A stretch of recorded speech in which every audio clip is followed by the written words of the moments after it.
आदाब, नमस्कार, अस्सलाम वालेकुम नाज़रीन। पल पल न्यूज़ से मैं हूं आपके साथ नदीम अकरम। तुर्की चुनाव की बड़ी अपडेट इस वक्त सामने आ रही है क्योंकि पूरी दुनिया की नजरें इस वक्त तुर्की चुनाव पर बनी हुई हैं। रजब तैयब एर्दोगन के साथ किस तरीके से साजिशें रची गई, उन तमाम साजिशों को नाकाम करने का काम तुर्की की आवाम ने किया और अपने नेता को जिता करके तीसरी बार तुर्की का राष्ट्रपति बना दिया है।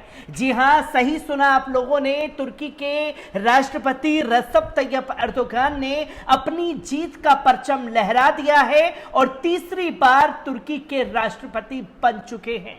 और ये तमाम जानकारी जो है, तुर्की मीडिया ने एर्दोगन को विनर घोषित कर दिया है। तो वहीं अब से कुछ ही देर में जो चुनाव आयोग है तुर्की का, वो इसकी ऑफिशियल अनाउंसमेंट करने जा रहा है। और तमाम लोग ये जानना चाह रहे हैं कि आखिरकार, क्योंकि ये तकरीबन तुर्की समय अनुसार 6:30 बजे वोटिंग प्रक्रिया शुरू हुई और भारतीय समय अनुसार यह प्रक्रिया 9 बजे शुरू हुई। महज इस वक्त 11 बज रहे हैं और 11 बजे यानी कि 2 घंटे के अंदर तुर्की चुनाव में ये सामने आ गई तस्वीरें कि कौन जीत रहा है।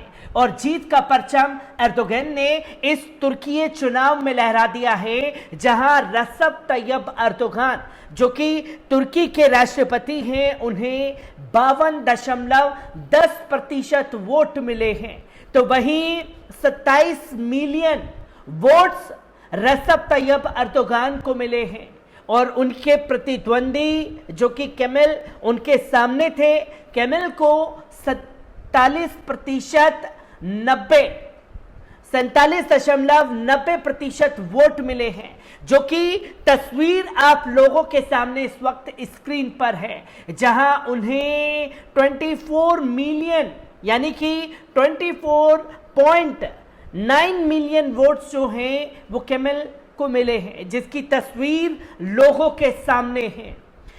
और जीत का बहुमत का आंकड़ा चाहिए होता है तकरीबन 50%।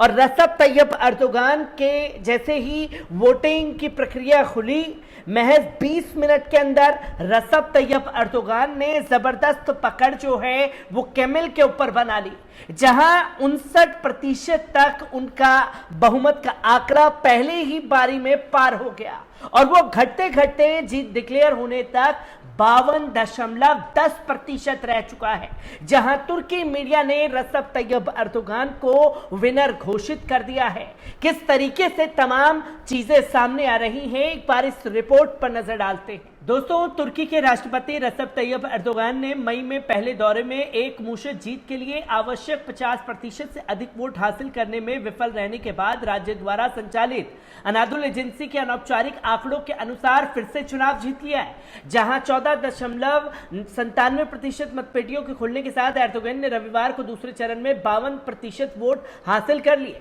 और उनके प्रतिद्वंदी केमल ने 47.9% जीत हासिल की है। आधिकारिक सर्वोच्च चुनाव परिषद ने अभी तक परिणामों की पुष्टि नहीं की है। जीत का मतलब होगा कि 69 वर्षीय एर्दोगन अपने 20 साल के शासनकाल को 5 साल तक के लिए बढ़ाएंगे और अक्टूबर में गणतंत्र स्थापना शताब्दी के दौरान तुर्की का भी देखेंगे। एर्दोगन 14 मई को तकरीबन वोट हुए 49 वोट हासिल किए, तो केमल ने 44, जबकि मजबूत गति और अपने प्रतिद्वंदी से बढ़त के साथ रन ऑफ में चला गया।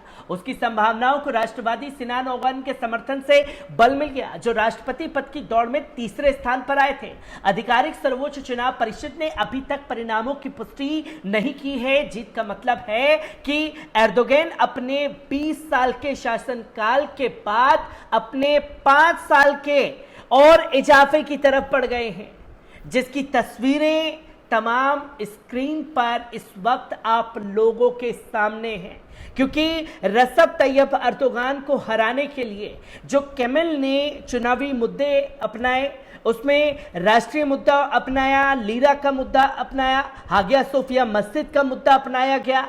तो वहीं अभी हाल ही में आए भूकंप का मुद्दा जो है उसको भुनाने की कोशिश की गई थी, जिसमें 14 मई को हुए एक साथ हुए चुनाव में 600 मजबूत सांसद और 323 सीटें पहले एर्दोगन की पार्टी ने हासिल कर ली। भूकंपों से प्रभावित क्षेत्रों में दौरे के बाद बेहतर प्रदर्शन किया, जिसने 50 से अधिक लोगों की जान गई थी। आलोचकों को चकित करते हुए, क्योंकि आपदा धीमी प्रतिक्रिया के लिए सरकार की आलोचना की गई थी।